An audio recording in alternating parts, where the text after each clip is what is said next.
भगवते नमो नमः। श्री कृष्ण चैतन्य प्रभु नित्यानंद, श्री अद्वैत गदाधर शिवसादि गौर भक्त वृंद। हरे कृष्णा हरे कृष्णा कृष्ण कृष्ण हरे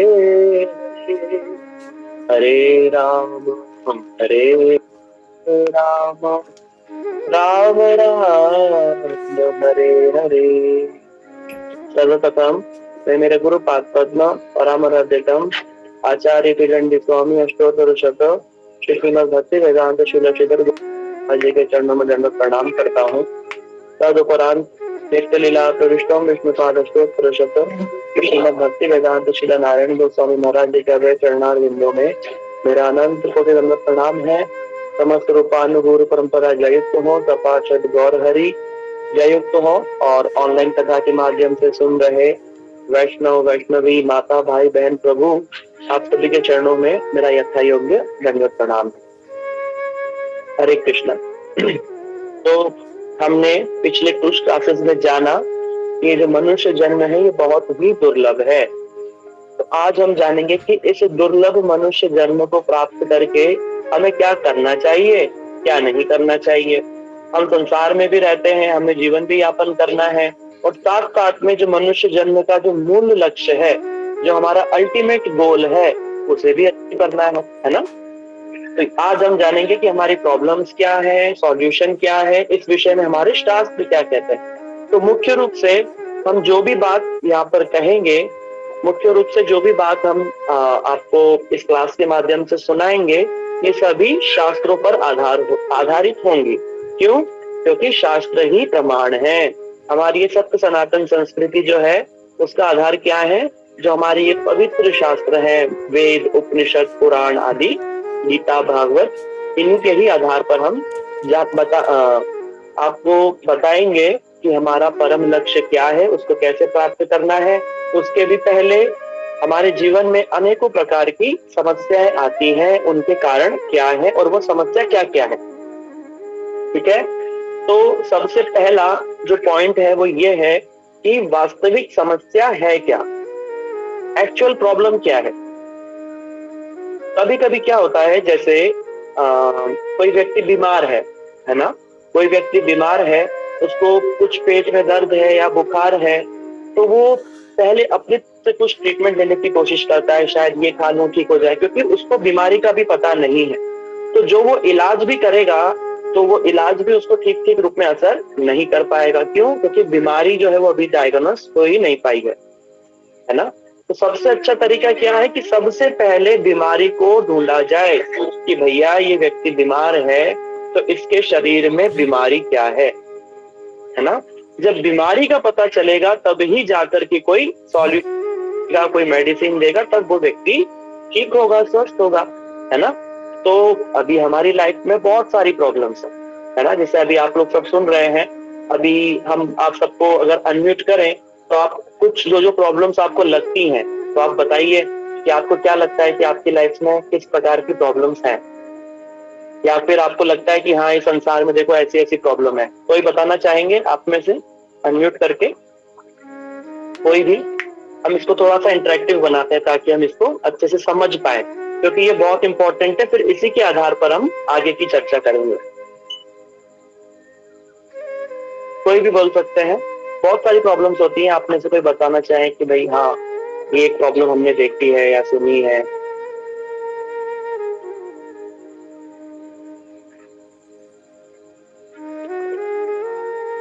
हरे कृष्ण प्रभु जी। हाँ जी, हाँ बताइए। प्रभु, आजकल बहुत से लोग ऐसे डिप्रेस रहते हैं, मीन्स छोटे छोटे बच्चे भी मैंने देखा है। हाँ ना, डिप्रेशन ज्यादा हो रहा है, तो इसका सोल्यूशन क्या है? डिप्रेशन। बहुत सुंदर, दीदी ने एकदम परफेक्ट क्वेश्चन पूछा है, क्योंकि आज का जो समय है इसमें बाकी सब चीजों को तो हम ठीक कर लेते हैं। गर्मी है, बहुत सारी प्रॉब्लम्स, देखो जैसे गर्मी है, सर्दी, तेज गर्मी पड़ना, अभी जैसे तेज गर्मी पड़ेगी, तेज सर्दी पड़ना, खूब बारिश होना, और कितने प्रकार के दूसरे जीव हमको कलेश देते हैं, कुत्ते ने काट लिया, ये हो गया, वो हो गया, अनेकों प्रकार की प्रॉब्लम्स है। लेकिन आज के समय में, क्योंकि लोगों के पास में अभी इतने निर्धन नहीं है, भारत की स्थिति बहुत सुंदर हो चुकी है, तो अभी ज्यादा करके प्रॉब्लम्स क्या है? मानसिक कलेश, जिसको दीदी कह रही थी, डिप्रेशन, टेंशन, हाइपरटेंशन। छोटे छोटे बच्चे स्कूल में जाने वाले, वो भी टेंशन लेकर के बैठे होते हैं, है ना? कारण क्या है? और हम एक चीज और जानेंगे कि वास्तव में प्रॉब्लम क्या है। क्या यही प्रॉब्लम है क्या? ये भी हम आज जानते हैं। भगवान गीता में इस विषय में क्या कहते हैं, और जब आप इस आज की क्लास को जब आप अच्छे से सुन लेंगे, तब आपको कम से कम हम ये श्योरिटी देते हैं कि एंड ऑफ द डे आपको ये पता चल जाएगा कि एक्चुअल प्रॉब्लम क्या है। हो सकता है हमने जिसको, जैसे अभी थोड़ी देर पहले उदाहरण दिया था ना, हमने सोच लिया था कि शायद हमको ये बीमारी हो सकती है, हम उसके हिसाब से काम कर रहे हैं संसार में सुख प्राप्त करने के लिए, क्योंकि हमें एक्चुअल बीमारी नहीं पता है। एक्चुअल बीमारी कौन बता सकता है? भगवान ही बता सकते हैं। और ये जो वेद उपनिषद शास्त्र है, ये सब क्या है? ये भगवान की वाणी है। ठीक है, तो अब हम जानते हैं एक्चुअल प्रॉब्लम क्या है। जैसे दीदी ने कहा, जो मेंटल स्ट्रेस है या फिर डिप्रेशन, हाइपरटेंशन, ये एक प्रॉब्लम है ना? कई प्रकार की बीमारी है, ये भी एक प्रॉब्लम है। बहुत सारी प्रॉब्लम है, बच्चों को पढ़ाई में मन नहीं लग रहा है, या फिर बहुत जॉब में बहुत देर तक बैठना पड़ता है, पैसा कमाने के लिए मेहनत करनी पड़ती है। देखो प्रभु जी, आजकल गर्मी कितनी तेज पड़ रही है, हमें तो गर्मी सहन ही नहीं हो रही है। कभी तेज ठंड होती है तो अरे मर गए मर गए मर गए। बहुत सारी प्रॉब्लम है। अब हम जानते हैं प्रॉब्लम क्या है। भगवान कृष्ण गीता में कहते हैं, वैसे तो मुख्य रूप से राम जी, जो राम नाम से जुड़े हैं, आप प्लीज म्यूट कर दीजिए ताकि इसमें थोड़ा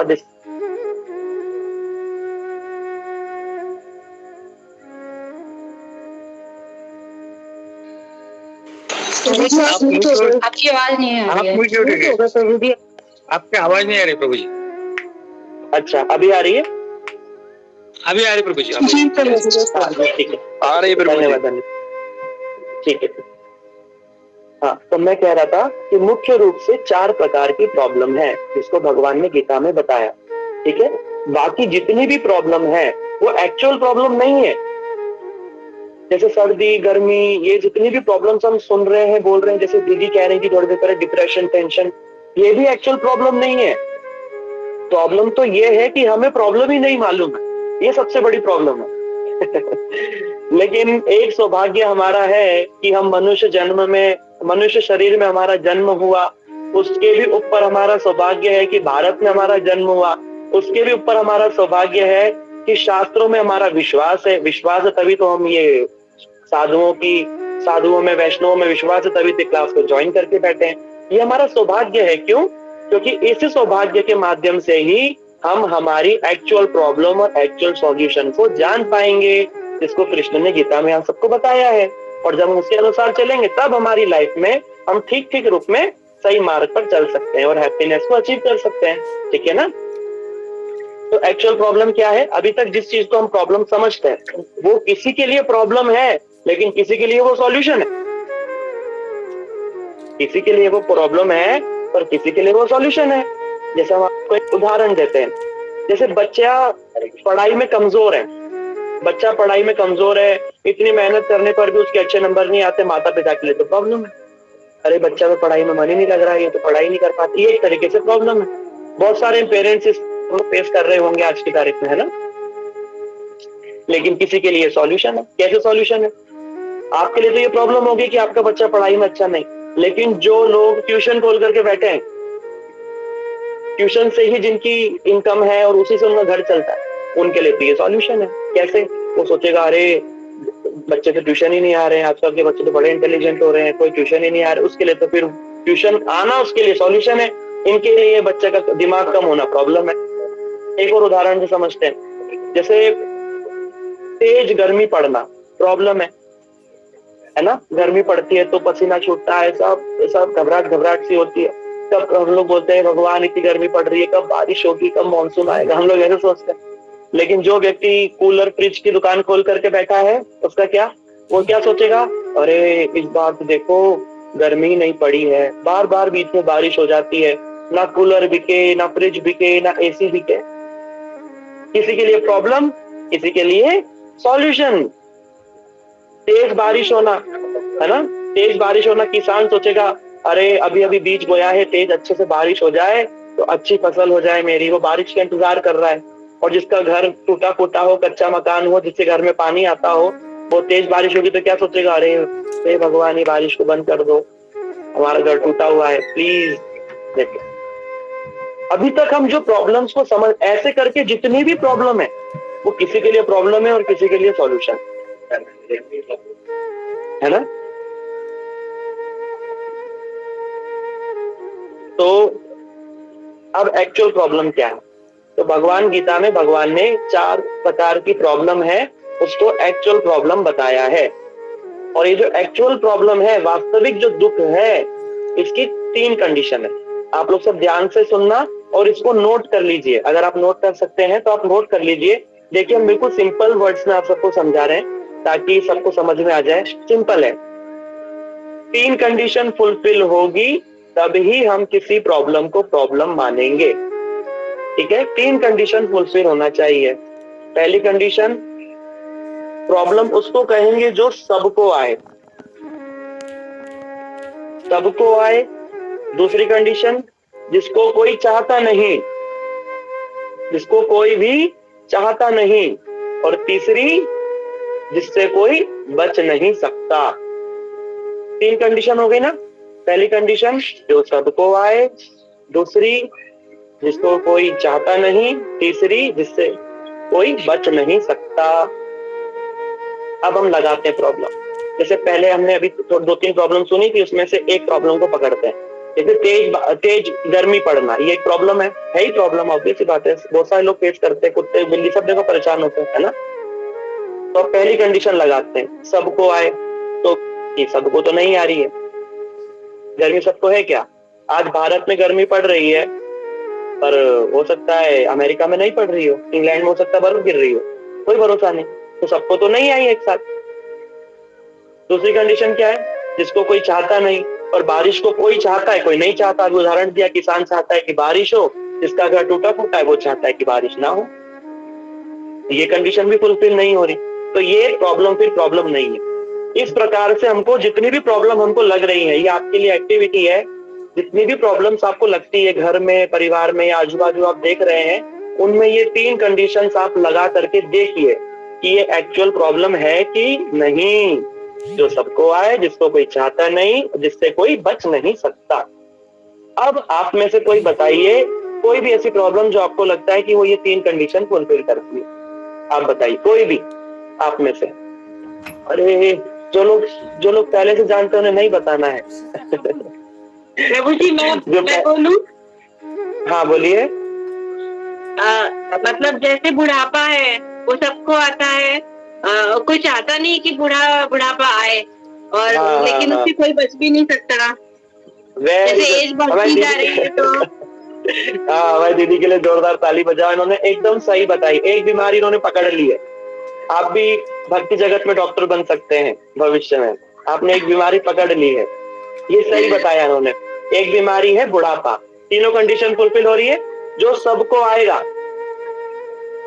सबको आएगा। कोई बचा है कि बुढ़ापे से? नहीं। कुत्ता बिल्ली जो भी हो, सब इनकी सबकी एज, सब बूढ़े होते हैं। दूसरा, कोई चाहता नहीं। कोई बूढ़ा होना चाहता है क्या इस जगत में? सब जवान होना चाहते, कोई बूढ़ा नहीं होना चाहता है। थोड़े से बाल सफेद होते हैं तो बाल काले करवा लिए जाते हैं, है ना। थोड़े से बाल सफेद होते हैं तो बाल काले करा लिए जाएंगे। थोड़ा सा कुछ होगा तो हम ऐसे कर लेंगे, वैसे कर लेंगे, लेकिन हम बूढ़े नहीं होना चाहते। प्रभु जी आपकी आवाज बहुत कम हो गई, एकदम आ नहीं रही है। अच्छा, कम हो गई है? हाँ अभी आ रही है, अभी आ रही है। ठीक है। तो ये बुढ़ापा जो है, तीनों कंडीशन फुलफिल हो रही है। सबको आती है, बुढ़ापा सबको आता है, कोई चाहता भी नहीं। और तीसरा, कोई बच भी नहीं सकता इससे, सबको आएगा ही आएगा, चाहो चाहे मत चाहो, आकर के ही रहेगा बुढ़ापा। ठीक है। अब दूसरी प्रॉब्लम हमारे प्रभु जी ने, ये जो पवित्रा देव शर्मा है, इनके लिए भी जोरदार ताली बजाओ।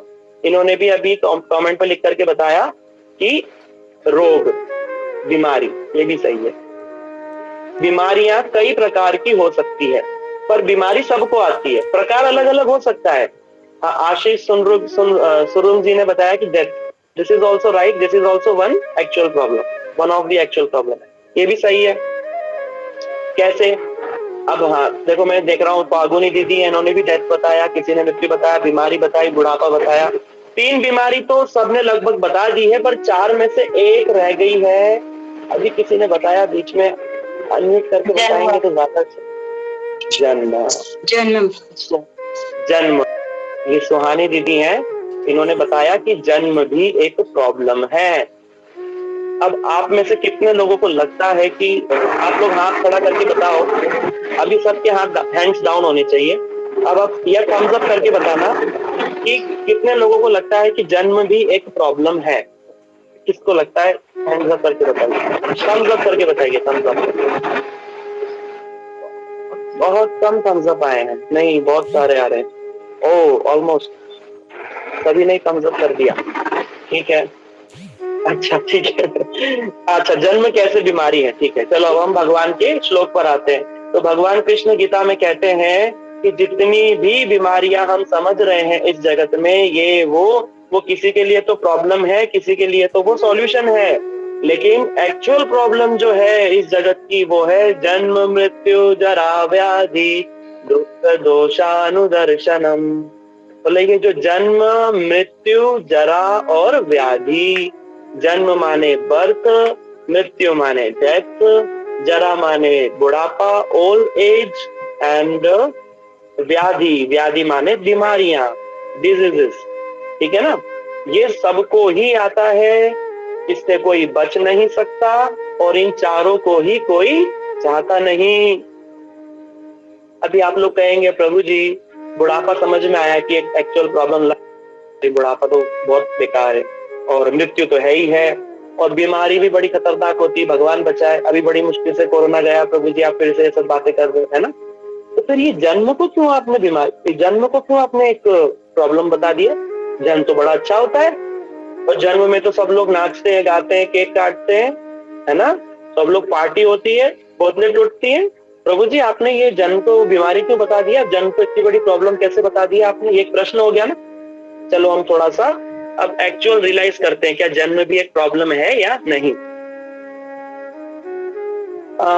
आप लोगों ने सब ने बायोलॉजी पढ़ी होगी, आप लोग सब सोचिए एक बार कि जब बच्चा गर्भ में होता है, 9 महीने की जो अवधि उसकी गर्भ में जो पूरी प्रोसेस होती है, धीरे धीरे उसका विकास होता है। हाँ जठराग्नि, ठीक है, हाँ बहुत सुंदर, पवित्र दीदी बहुत अच्छा बताया उन्होंने, सही सही बताया बिल्कुल। हम भी थोड़ा एक्सप्लेन कर देते हैं। जब बच्चा गर्भ में होता है तो गर्भ में वो बहुत पीड़ा में होता है, क्योंकि अब आप रियलाइज करो, आप लोग सब को मैं एक एक्टिविटी देता हूँ, आप लोग सब आंख बंद कर लीजिए, और जैसा जैसा मैं बोल रहा हूँ आप वैसा वैसा अपने आप को उस सिचुएशन में कंसीडर करो। सोचो कि हम भी उस सिचुएशन में फंस गए हैं, ठीक है। मैं एक्सप्लेन, आप बोलते जाता हूँ, आप मन मन में सोचते जाओ दिमाग में, ठीक है। आप सोचिए कि आपको हमने एक बाय एक के या फिर 2 बाय 2 के बिल्कुल कंजस्टेड कमरे में बंद कर दिया। एक छोटा सा बक्सा है 2 बाय 2 का, हमने उसमें आपको बंद कर दिया। आप उसके अंदर बंद हो, हिल डुल बिल्कुल भी नहीं पाओगे, बंद हो गए हो 9 महीने के लिए। अब उस जो बॉक्स है उसको हमने उल्टा कर दिया, अब आप उल्टे लटक गए हो, और तो और उस बॉक्स के अंदर हमने सारा खून लार पीट सब गंदी चीज मल मूत्र उसके अंदर में भर दिया। एक और चीज उसमें हमने डाल दी। तीसरा, वहां घनघोर अंधेरा भी है। पांचवा, आपको वहां छोटे छोटे कीड़े कृमि सब काट रहे हैं पेट के अंदर में, उस बक्से के अंदर में। अब आप बताओ कि ऐसे बक्से में घुस करके 9 महीने के लिए आपको कैसा लग रहा है? अच्छा लग रहा है? जिसको अच्छा लगा वो थम्स अप करके भेजो कि हाँ प्रभु जी बड़ा आनंद आया। प्रभु जी नरक के बराबर लगा। हाँ नरक के बराबर लगा। अब बताओ जन्म जो है वो एक दुख है या आनंद है? अब बताओ, दुख है। जन्म एक प्रॉब्लम है या फिर प्रॉब्लम है? अच्छा चलो ठीक है, ये तो हम गर्भ की बात कर रहे थे कि गर्भ के अंदर ऐसा होता है। आप बोलोगे प्रभु जी ये तो गर्भ के अंदर किसने देखा, उसको क्या लगा क्या नहीं लगा, है? हो सकता है आप झूठ बोल रहे हो। अरे ऐसा नहीं है, ऐसा ही होता है, गर्भ में बड़ी पीड़ा होती है, इसलिए बच्चा जब बाहर निकलता है ना रोता है, कोई ऐसा हंसता हुआ निकला हो। सब रोते हुए निकलते, क्यों? फिर उसको इतना कष्ट होता है ना गर्भ में कि वो उस दुख में भगवान को याद करता है, बोला प्रभु बचाओ, निकालो मुझे यहाँ से, इट्स वेरी सफोकेटिंग प्रॉब्लम। बड़ा पुकारता है प्रभु रक्षमाम रक्षमाम। इसलिए ये जो गर्भ के अंदर हम सब ने, जब हम पे हमारे ऊपर दुखों का पहाड़ टूटा, तो हमने क्या करा? प्रभु को पुकारा, पुकारा और किसी किसी भाग्यवान को प्रभु ने दर्शन भी दिए हैं गर्भ में। हमने बोला प्रभु अब हम जब संसार में जाएंगे तो अब हम लोगों की बातों में नहीं फंसेंगे प्रभु, this time I will come to your home, मैं आपके घर आने की कोशिश करूंगा, आऊंगा, आपके धाम को पुनः लौटूंगा। भगवान बोलते हैं ठीक है, आपकी बार मत भूलना मुझे, तुम बार बार भूल जाते हो, जैसे संसार में जाते हो मुझे भूल जाते हो। तो कहता है जीव जो इतनी पीड़ा में रहता है ना, तो प्रभु अब की बार नहीं भूलेंगे। भगवान बोलते ठीक है। फिर भगवान बोलते देखो अगर तुम भूल भी जाओगे ना, तो मैं बीच बीच में आपको कभी साधुओं के रूप में, संतों के रूप में, वैष्णवों के रूप में, ग्रंथ के रूप में तुम्हें हिंट दूंगा कि देखो आपको कहाँ जाना है। हम सब ने बोला ठीक है प्रभु ऐसा ही करेंगे। लेकिन जैसे ही संसार में आते हैं, आने के साथ साथ में हम सब भूल जाते हैं। भगवान की माया फिर हमको पकड़ लेती, बड़ी बलवान है भगवान की माया। फिर भूल जाते हैं हम लोग। फिर हमारे माता पिता फिर हमको बोल देते बेटा तेरा नाम टोनू, मोनू, सोनू सब नाम रख देते हैं। हम बोलते मेरा नाम मोनू है, मैं यहाँ का हूँ, मैं वहां का हूँ, करते करते हमारा पूरा जीवन निकल जाता है। एंड हम हमारी जो रियल आइडेंटिटी है, रियल आइडेंटिटी क्या है? हम भगवान के बच्चे हैं। ममैवांश जीवलोके जीवभूत सनातन मन षष्ठानि इंद्रियाणि प्रकृतिस्थानि कर्षति। हम भगवान के अंश हैं, जिसको तुलसीदास जी कहते हैं ईश्वर अंश जीव अविनाशी। ईश्वर अंश जीव अविनाशी, हम सब अविनाशी भगवान के अंश हैं, हम सब आत्मा है। ये शरीर एक कपड़ा है, ठीक है। अब आते हैं हम प्रॉब्लम पे, फिर से पुनः प्रॉब्लम पे लौटते हैं, ठीक है। वो आगे की बात है। तो इस जन्म भी एक प्रॉब्लम है। प्रभु जी आपने गर्भ के अंदर का बताया, हमें क्या मालूम गर्भ में क्या हुआ क्या नहीं हुआ। तो चलो थोड़ा सा और आगे बढ़ते हैं। अब आप फिर से आंखें बंद कर लीजिए, सबके सब आंखें बंद कर लीजिए। अब आप सोचिए कि आप जो हैं वो एक बिस्तर पर लेटे हुए हैं, ठीक है ना। आप जो है एक बिस्तर पर लेटे हुए हैं और क्या हो रहा है? अचानक से अब आप हिल डुल नहीं सकते। किसी ने आपके हाथ पैर बांध करके रखे हुए, मुंह सब बांध दिया है। आप ना कुछ किसी को बोल सकते हैं, ना हाथ पैर हिला सकते हैं, बस बिस्तर में लेटे हुए हैं, ठीक है। सब ऐसा हो गया, आपको पकड़ लिया किसी ने और कमर में खटमल ने काट लिया। क्या कर लिया? कमर के बिल्कुल सेंटर में खटमल ने आपको बड़ा जोर से काट लिया। अब कुछ जान ले सकते हैं ना, आपका हाथ बंधा हुआ है, पैर बंद सब बंधा हुआ है, आप कुछ भी ना किसी को बुला सकते हैं। अब आप बताओ कैसा लग रहा है? जिसको बहुत अच्छा लगा वो थम्स अप करके बताओ कि प्रभु जी ये तो बड़ी आनंद वाली सिचुएशन है, इसमें तो मजा आ गया बिल्कुल। जब बच्चा है ना 1.5 से 2 साल तक का जो उसका जीवन रहता है, उसमें जब तक वो बोलना नहीं सीखता, जब तक वो ये सारी प्रॉब्लम फेस करता है।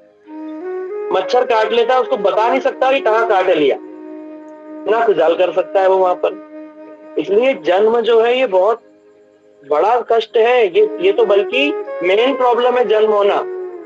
जन्म होगा तभी तो ये बाकी के सारे दुख आएंगे ना, बुढ़ापा, बीमारी और ये मृत्यु भी जब ही आएगी जब जन्म होगा। ये जन्म बहुत बड़ी प्रॉब्लम है। इसीलिए भगवान कृष्ण ने बताया कि एक्चुअल प्रॉब्लम्स क्या है? जन्म, मृत्यु, जरा, व्याधि, ये है एक्चुअल प्रॉब्लम्स।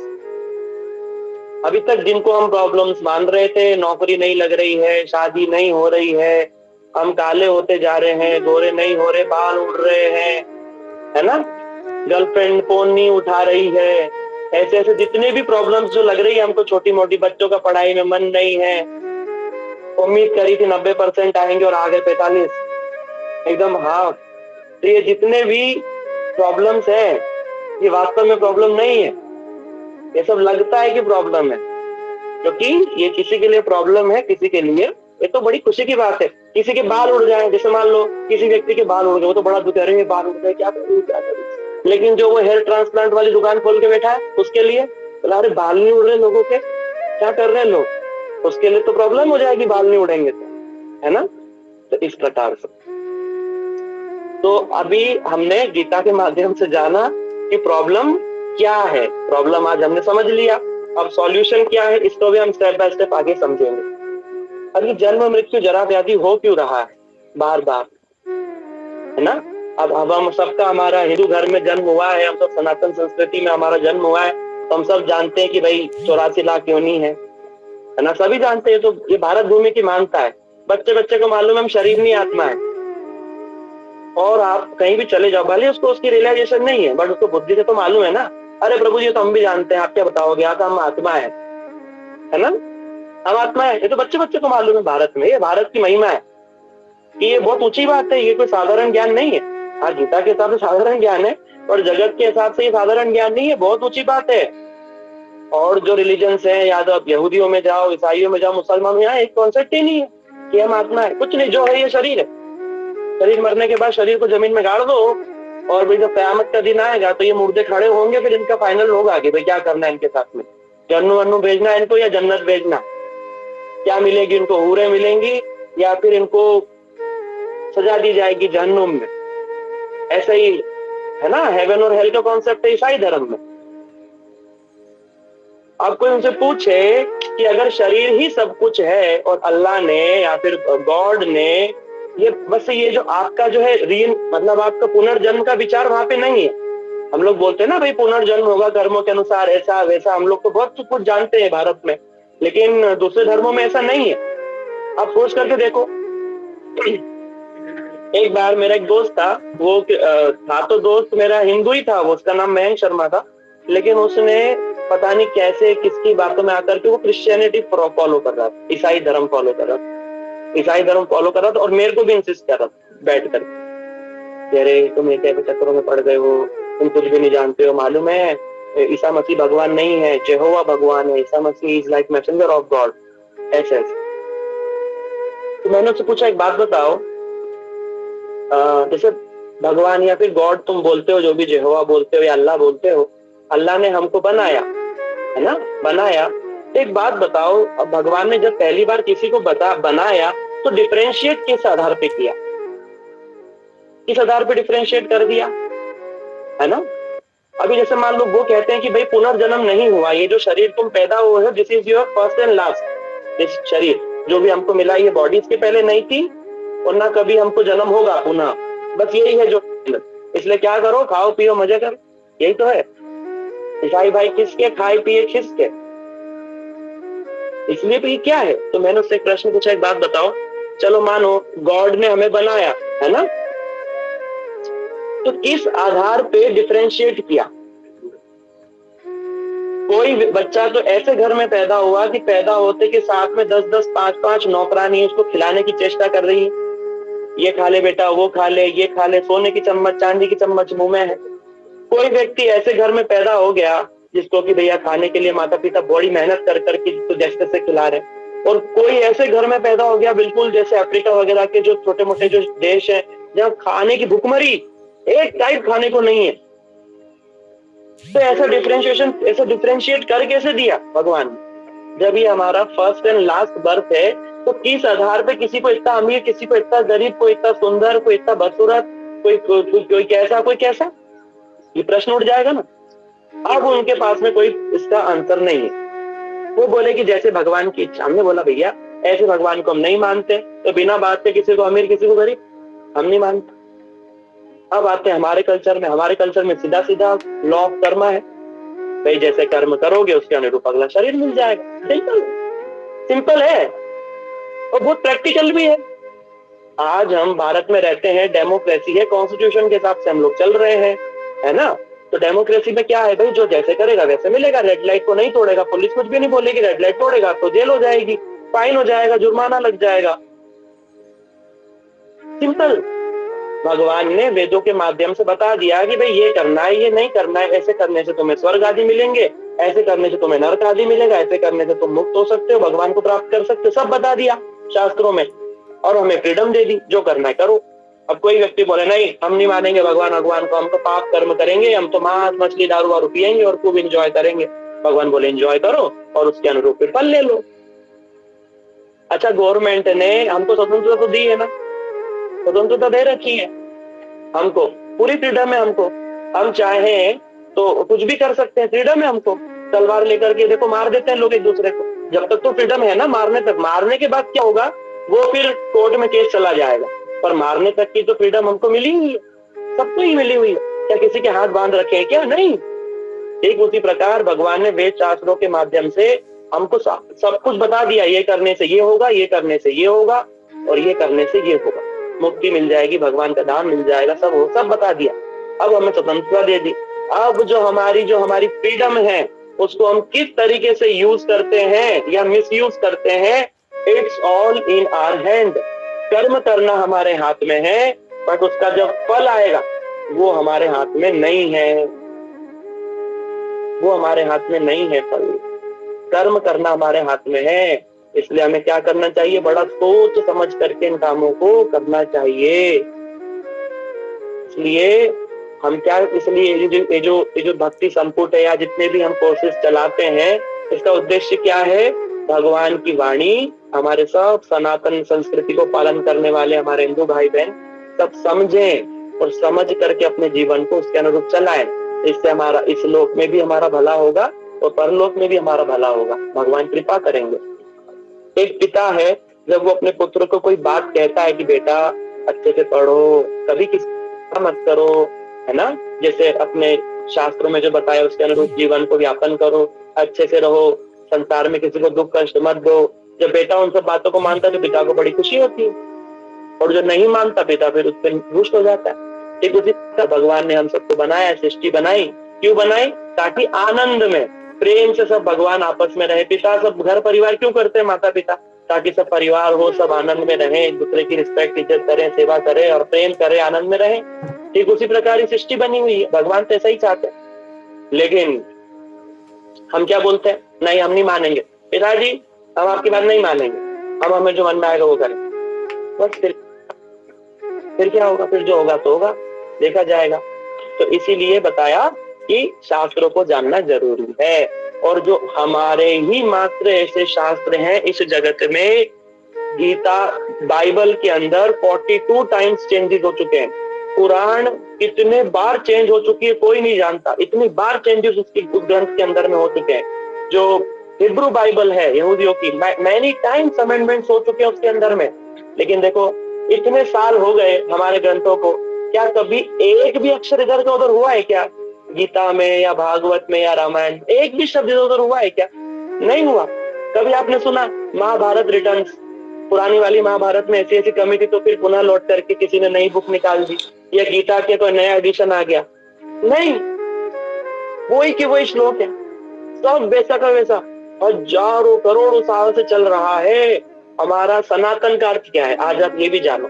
हम लोग बोलते हैं ना सनातन धर्म, क्या कहते हैं, सनातन धर्म। देखो इसकी ये जो सनातन धर्म है ना, इसकी तो खैर देखो साधारण डेफिनेशन क्या है, जो हिंदू धर्म का पालन करते हैं, जो भगवान देवी देवताओं को मानते हैं, वो सनातन धर्म में बोला जाता है ऐसे करके। लेकिन इसका रियल अर्थ क्या है, इसका रियल अर्थ क्या है, हम आपको एक्सप्लेन करते हैं, और जिसको भी समझ में आ जाएगा, जिन जिन लोगों को, वो थम्स अप करके हमें बताना, ठीक है, थम्स अप करके हमें बताना, तो हमें भी लगेगा कि हाँ हम मैसेज जो है वो पोर्ट्रे कर पाए, आप सबको ट्रांसफर कर पाए वो नॉलेज, ठीक है। सनातन किसको कहते हैं, सनातन मतलब नित्य, नित्य जो ना कभी टूटता है और ना कभी मिटता है, कुछ उसको कहते हैं सनातन। अब जगत में दो ही चीज सनातन है, एक तो जीव जो आत्मा है, क्योंकि हम सब जानते हैं कि आत्मा ना मरती है, नैनम छिन्दन्ति पिशस्त्राणि नैनम दहति पावक, हम सब जानते हैं ना इसको जलाया जा सकता है, ना पुताया जा सकता है, ना काटा पीटा जा सकता है। आत्मा नित्य है, ना ही कभी नहीं मरती, शरीर मरता है, आत्मा नहीं मरती। आत्मा नित्य है और दूसरा भगवान नित्य है, ये दो ही वस्तु इस संसार में नित्य है, बाकी जो भी है वो नष्ट होगा, नष्ट होकर के ही रहेगा। आप चाहो चाहे मत चाहो, जितने भी शरीर हैं वो नष्ट होंगे, जितने घर मकान पेड़ दुकान जितना भी हम देख रहे हैं सब एक दिन नष्ट होगा, आज नहीं कल, कल नहीं परसों, परसों नहीं बरसों, नष्ट होकर के ही रहेगा। पर ये आत्माएं नष्ट नहीं होती है। दूसरा भगवान नित्य है, तो ये आत्मा का, सनातन आत्मा का सनातन परमात्मा के बीच जो एक ये प्रेम का संबंध है ना, ये जो लव का कनेक्शन है, इसको ही कहते हैं सनातन धर्म। भगवान से अनकंडीशनल लव, ये जो है दिस इज कॉल्ड सनातन धर्म। हमारा धर्म यही सिखाता है। और ये इतनी ऊंची बात है कि कोई इसको समझ ही नहीं सकता। बाकी जगत में जितने भी धर्म मत, वो धर्म नहीं है, सब मत मजहब पंथ है। किसी ने डूज एंड डोंट्स लिख दिए हैं, these are dos, these are don'ts, do this you will get स्वर्ग नर्क, है ना, अल्लाह, ये सब हूर मिलेंगे तुमको, और ये नहीं करोगे यू विल गो टू जहन्नुम, तुम वहां चले जाओगे, चढ़ोगे। ये हमारे वहां ऐसी बातें ही नहीं हुई है। हमारे वहां जो टॉप मोस्ट बात क्या है, आत्मा का परमात्मा से कनेक्शन है। क्यों है कनेक्शन? क्योंकि ये सभी आत्माएं भगवान के ही अंश हैं। इसलिए भगवान का अंश होने के कारण भगवान की सेवा करना, भगवान से प्रेम करना, इसका वास्तविक धर्म है। जैसे एक होता है ना नेचर, हर चीज का एक नेचर होता है। जैसे पानी है, पानी का नेचर क्या होता है? बहना, तरलता, शीतलता, ये पानी का नेचर है। आग जो होती है, फायर, उसका नेचर क्या होता है? जलाना, ताप उसका नेचर होता है ना। कुछ ऐसा कभी होता है कि अरे आग ने किसी को बर्फ जमा दी, आग ने बर्फ जमा दी, ऐसा होता है? नहीं। या बर्फ ने किसी को जला दिया, ऐसा होता है कि नहीं? पानी ने किसी को जला दिया, ऐसा होता है कि नहीं? एक्चुअल नेचर होता है। उसी प्रकार ये आत्मा जो है, उसी ही एक्चुअल जो नेचर है, जो बेसिक नेचर है, उसको ही धर्म कहते हैं। जैसे पानी का धर्म क्या हो गया? तरलता, शीतलता। आग का धर्म क्या हो गया? उसकी दाहक शक्ति, ये उसका धर्म है। ठीक उसी प्रकार आत्मा का भी कुछ धर्म होना चाहिए। तो आत्मा का धर्म क्या है? भगवान से प्रेम करना। बस सिंपल है। जब हम भगवान की ओर लग जाएंगे तब आत्मा को अपने आप प्रसन्नता, हैप्पीनेस मिल जाएगी, अल्टीमेट हैप्पीनेस उसको मिल जाएगी। और आत्मा का यही धर्म है, प्रेम करना। प्रेम का मतलब क्या है? सेवा करना। सेवा करने का मतलब ये होता है कुछ देना लेना। जैसे प्रेम में क्या होता है? आदान प्रदान होता है ना। हम जिससे प्रेम करते हैं उससे क्या करते हैं? उसको कुछ गिफ्ट देते हैं, समय आने पर वो हमको कुछ गिफ्ट देता है, अपनी सारी सीक्रेट्स उसको बताते हैं, वो सारे सीक्रेट्स हमको बताता है, सब। वो हम कुछ उसको खाने को देते हैं, वो कुछ हमको खाने को देता है, सब मिल काट के खाते हैं। इससे प्रेम रहता भी और बढ़ता भी है। ठीक उसी प्रकार भगवान से भी हमारा यही संबंध है। लेकिन क्या हो गया? हम भगवान को भूल गए हैं, भगवान को भूल गए, और ये प्रेम हम कहीं और लगा रहे हैं। हम कहीं और लगा रहे हैं ये प्रेम, मोबाइल में लगा रहे हैं, ऐसी चीजों में लगा रहे हैं जो नित्य नहीं है, नित्य नहीं है। मोबाइल में लगाओगे प्रेम को तो आईफोन 12 है, आज तो आईफोन 12 है, फिर कल को 14 आएगा, कल को 20, 25, 60, 75 आएगा, फिर प्रेम तो खत्म। मान लो कि हम माता पिता को प्रेम करते हैं, पिता प्रेम करते हैं, अभी थोड़ा सा हार्श रियलिटी है, बट रियलिटी तो रियलिटी, या तो हम नहीं रहेंगे या वो नहीं रहेंगे 20, 30, 40, 50, 60 साल बाद, जो भी समय होगा। फिर प्रेम नित्य कहाँ रहा? नहीं रहा। जब तक शरीर है जब तक ही चलेगा। तो नित्य प्रेम किससे है? भगवान से। उनको भूल गए हैं, इसीलिए संसार में इतने सारे प्रॉब्लम्स और आत्मा को शांति नहीं मिली। और भगवान कौन है? एक और बड़ा इंपॉर्टेंट टॉपिक है, भगवान कौन है। ठीक है, अभी देखते हैं टाइम कितना हो गया, हम इसको कवर कर पाएंगे या नहीं। कवर कर सकते हैं, है ना। तो एक बड़ा एक है हमारे इसमें कि भगवान कौन, वन गॉड और मैनी गॉड। पहले जो साधारण रीति जो है उस पर चलते हैं। क्या होता है कि अभी जो देव हैं वो सो जाएंगे तो शादी ब्याह सब बंद हो जाएंगे, देव शयन एकादशी से, है ना। फिर क्या होंगे? शादी ब्याह सब बंद हो जाएंगे। फिर क्या होता है? सावन आता है, सावन में आते हैं सावन सोमवार, शिवरात्रि आती है, सब बाबा की जय, शिव जी की जय, शिव जी भगवान हो, है बोले बाबा, जय शिव ओम तारा, तुम ही सब कुछ हो, तुम ही माता, तुम ही पिता, हम तुम्हारे दास, तुम हमारे मालिक, तुम्हारे बिना हमारा कौन है। शिव जी को बोल दिया। अब शिव जी तो चले गए। थोड़े दिन में आ गई कृष्ण जन्माष्टमी। अब बातें वही की वही है, सामने से फोटो बदल जाती है सामने से फोटो बदल जाती है। अब शिवरात्रि में शिव जी की रख करके सारी बातें बोल दी, अब जन्माष्टमी आएगी तो अब कृष्ण को बीच में रख देंगे, है। कृष्ण आप ही माता, आप ही पिता, आपके बिना हमारा कौन है, आप नहीं होंगे तो हमारा उद्धार कौन करेगा, ये वो सारी बातें बोली। कृष्ण जन्माष्टमी निकल गई।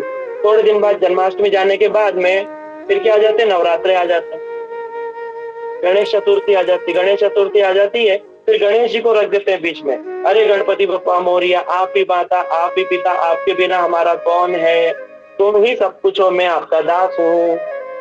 थोड़े दिन में माता जी आ जाती है, नवरात्रे आ जाते हैं, दुर्गा जी, फिर दुर्गा जी की हम लोग ऐसी स्तुति करते हैं, हे दुर्गे माँ, हे अम्बे गौरी माँ, जय श्यामा गौरी, आपके बिना हमारा कौन है, आप ही हमारी माता, हमें तुम शिव पर, सब तुम ही हो, और तो हम तुम्हारे, तुम हमारे। अब बताओ क्या इतने मूर्ख हैं, इन्हें नहीं मालूम कि हम सबको एक ही चीज चिपका रहे हैं? अब बताओ उनको पता है कि नहीं पता है किसके बारे में? अभी गणेश जी के बारे में जो हम बात बोल रहे थे, वही की वही बात हमने माता जी के लिए बोल दी, और बोलते ही है आरती में क्या वही सब तो लिखा हुआ है। तो बताओ जब गणेश जी को पता चलेगा कि अरे इसने तो थोड़े दिन पहले यही सारी बात शिव जी के लिए बोली थी, और थोड़े दिन बाद ये सब बातें माता जी के लिए भी बोल दी, अब क्या होगा? ये व्यक्ति तो मेरे को फ्रॉड लग रहा है, फ्रॉड लग रहा है ये व्यक्ति। होगा कि नहीं होगा? होगा। आप लोग बताओ किसको लगता है कि होगा? ऐसे थम्स अप करके बताइए होगा, गणेश जी को डाउट चला जाएगा। आप लोग थम्स अप करके बताओ ये बात सही है कि नहीं, हम लोग ऐसा कर रहे हैं कि नहीं कर रहे हैं? हम लोग ऐसा कर रहे हैं। गंगा जाते हैं गंगा दास हो जाते हैं, जमुना जाते हैं जमुना दास हो जाते हैं। करना क्या है फिर? ये सब कौन है? शिव जी कौन है? दुर्गा देवी देवता कौन है? फिर भगवान के इतने सारे अवतार हैं, राम, ये बलराम, बुद्ध, कल की इतने सारे अवतार, बरा, कूर्म, मीन, ये सब इतने सारे अवतार हैं, मोहिनी भगवान का अवतार है। हम तो भैया परेशान हो गए, इतने सारे देवी देवता, इतने को है ना, इतने सारे को पूजे, किसको नहीं पूजे, क्या करे प्रभु जी? आप ही बताइए। क्या किसी का ऐसा कोई प्रश्न है? कि जिसका प्रश्न है वो भी बताइए, अब हाथ खड़ा करके बताइए कि हाँ हमारा ये प्रश्न है, कि हमें इसमें कंफ्यूजन है कि कौन भगवान है कौन नहीं है, ये सब क्या है हमें। आप हैंड रेस करके बताइए कि हाँ ये। बहुत सारे हैंड रेस हुए, ठीक है ठीक है, ठीक है। तो अच्छा, तो अब हम इसका आंसर देखते हैं। वास्तव में हाँ, बहुत सारे लोगों ने हाथ खड़े कर दिए, ठीक है। वास्तव में एक ही भगवान है, एक ही भगवान। सबसे पहले हम आते हैं भगवान शब्द का अर्थ क्या है। What is the meaning of this word? भगवान,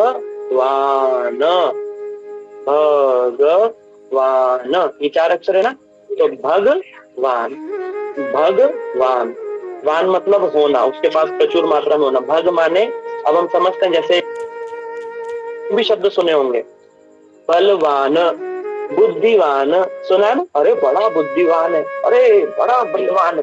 जिसके पास बहुत बल होता है उसको क्या बोलते हैं? बलवान। जिसके पास बहुत तीव्र बुद्धि होती है उसको बोलते हैं अरे बड़ा बुद्धिवान है ना, शक्तिवान है। बोल देते कि नहीं बोल देते?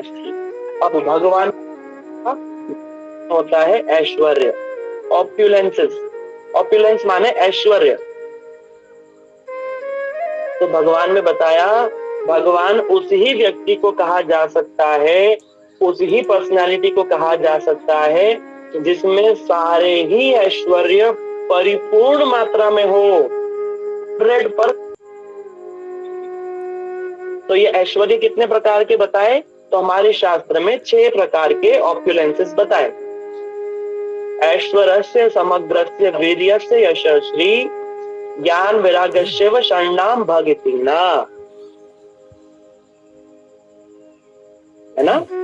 ऐश्वर्यस्य, समग्रस्य, वीर्यस्य, यशस्वी, यश माने होता है पूरे जगत में नाम होना, यश होना, उसका बड़ा यश है।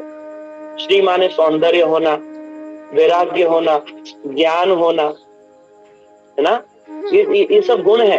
अब क्या होता है जगत में, किसी किसी के अंदर ये हो सकता है थोड़ा थोड़ा, जैसे किसी व्यक्ति का बड़ा नाम हो सकता है जगत में, जैसे बिल गेट्स है, अंबानी है, सब लोग, मोस्ट ऑफ द लोग उनको जानते हैं, तो फिर भी सब नहीं, मोस्ट ऑफ द लोग जानते हैं उनको, तो नाम है।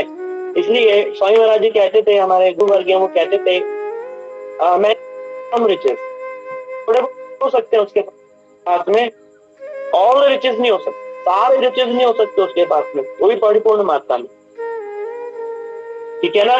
तो केवल भगवान ही है, कृष्ण ही है ऐसे जिनके सारे रिचेस हैं, सारे ऑप्युलेंसेस हैं, वो भी 100 के 100%।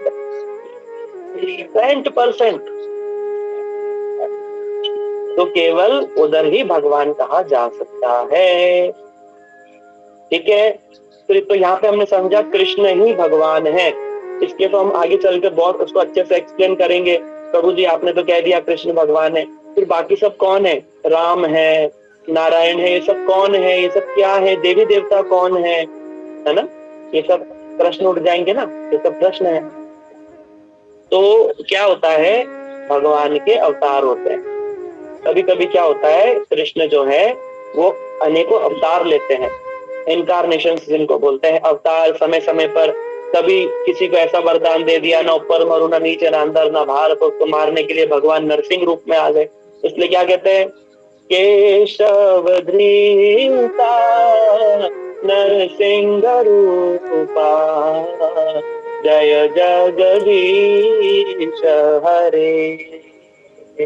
कभी कभी कोई राजा है, उसने छल से देवताओं को स्वर्ग से हटा दिया, देवताओं ने प्रार्थना करी प्रभु हमें बचाओ, तो भूमि नापने के लिए वामन रूप में आ गए।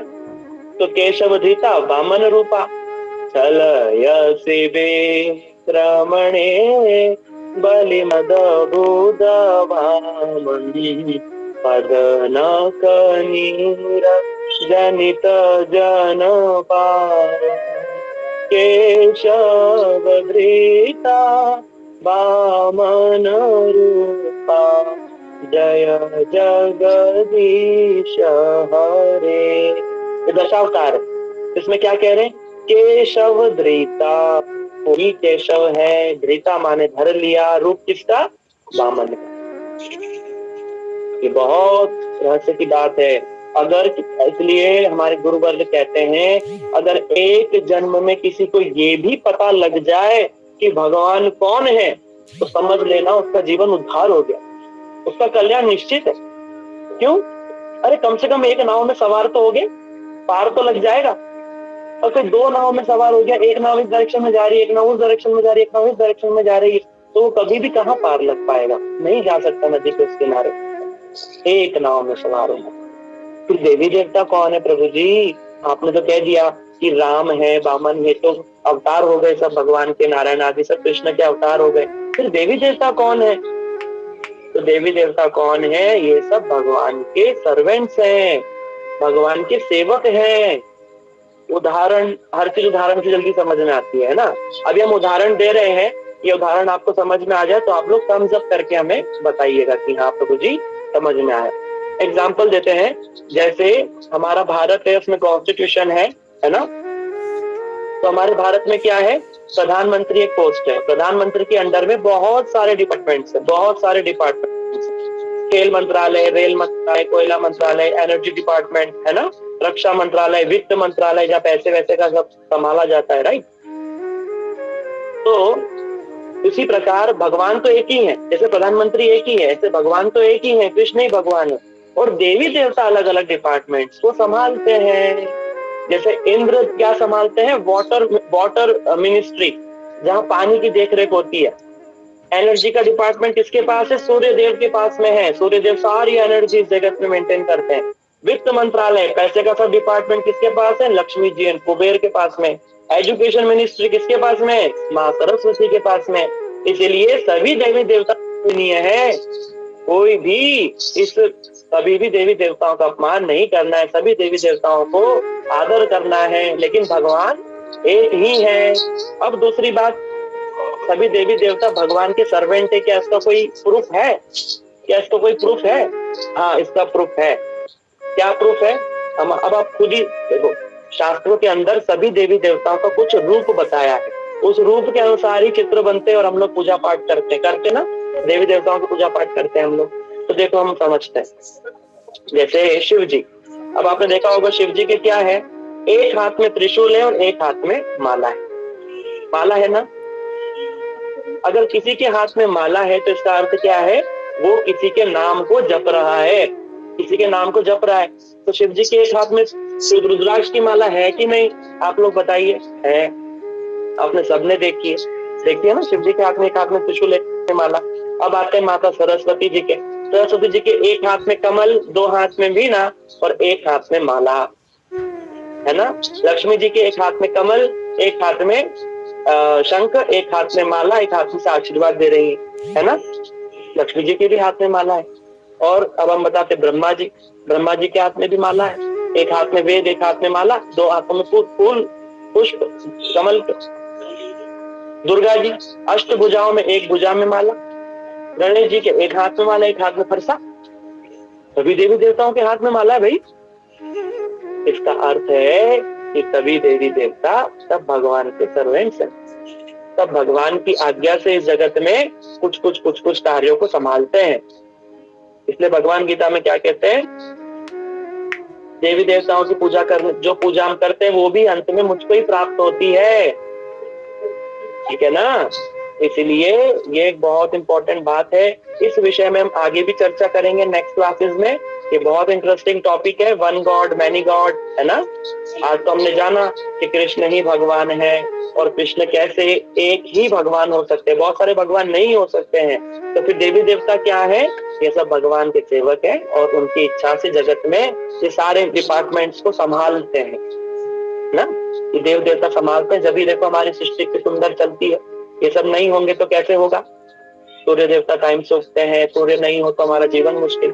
चंद्र देवता टाइम से आते हैं, चंद्र देवता नहीं होंगे तो वनस्पति सब नहीं होगी। ये सब कृपा कर रहे हैं हमारे ऊपर, लेकिन भगवान की आदेश पे सब काम होता है। भगवान एक ही, इसलिए कृष्ण कहते हैं मद भयात, हे अर्जुन मेरे भय से ही ये सूर्य टाइम से उगता है, मेरे भय से ही ये सब होता है। और इसका उदाहरण देने के लिए कि कृष्ण ही सबके मालिक हैं। आप सबने भगवान कृष्ण का विराट रूप तो देखा ही होगा, सीरियल्स में देखा होगा, कहीं फोटोज में देखा होगा, गीता में। उसमें क्या है, जितने देवी देवता हैं सब भगवान के अंदर हैं। भगवान अर्जुन को दिखा रहे हैं, अर्जुन ये देखो, जिनको तुम ब्रह्मा कहते हो वो मेरे हृदय में है, लक्ष्मी कहते हो वो मेरे हृदय में है। ये देखो समस्त रूप, रुद्र आदि, हनुमान, जितने सब मेरे अंदर में है। अहम सर्वस्व प्रभवो मत्तः सर्व प्रवर्तते माता भजन्ते माम इस तरह, ठीक है। इसलिए कंफ्यूज नहीं होना है। आज की क्लास में हमने क्या इंपॉर्टेंट चीजें जानी। सबसे पहला, हम शरीर नहीं आत्मा है, आत्मा भगवान का अंश है। हमारी मेन प्रॉब्लम है चार, बार बार जन्म मृत्यु, पुनरपि जननम पुनरपि मरणम पुनरपि जननी जठरे शयनम। बार बार जन्म हो रहा है, बार बार मर रहे हैं, इससे बचना है। बचने का उपाय क्या है, भगवान की भक्ति। भगवान एक है, वो है कृष्ण। आगे क्या जानेंगे नेक्स्ट क्लास में। आप लोग सब जुड़े रहिए, सुनते रहिए। आप लोगों के प्रश्न है ग्रुप्स में पूछ सकते हैं, हमारे काउंसलर्स हैं, मेंटर्स हैं, आंसर देंगे। नेक्स्ट जब हमारा क्वेश्चन आंसर राउंड होगा तो उसमें भी हम आपसे जितने भी आपके प्रश्न होंगे क्लासेस से जुड़े हुए सबके आंसर देंगे। आप सबसे हाथ जोड़ करके विनती है, हम आपसे कुछ नहीं चाहते, बस एक ही चीज चाहते हैं कि ये जो भगवान की बातें हैं ये सारे जगत में प्रचार प्रसार हो जाए। बस इसके अलावा और कोई हमारी इच्छा नहीं है आप लोगों को। भगवान कृष्ण गीता में कहते हैं, और हमारा क्या लोभ है, भगवान कृष्ण गीता में कहते हैं, जो मेरी इन बातों को जगत में लेकर के जाते हैं अर्जुन वो मुझे अत्यंत प्रिय है। तो हम आपके पास ये बात लेकर के इसलिए आए हैं क्योंकि आपको हम ये बात सुनाएंगे और कृष्ण हम पे प्रसन्न होंगे, भगवान हम पे कृपा करेंगे। बस यही उद्देश्य है। आप लोग सब जुड़े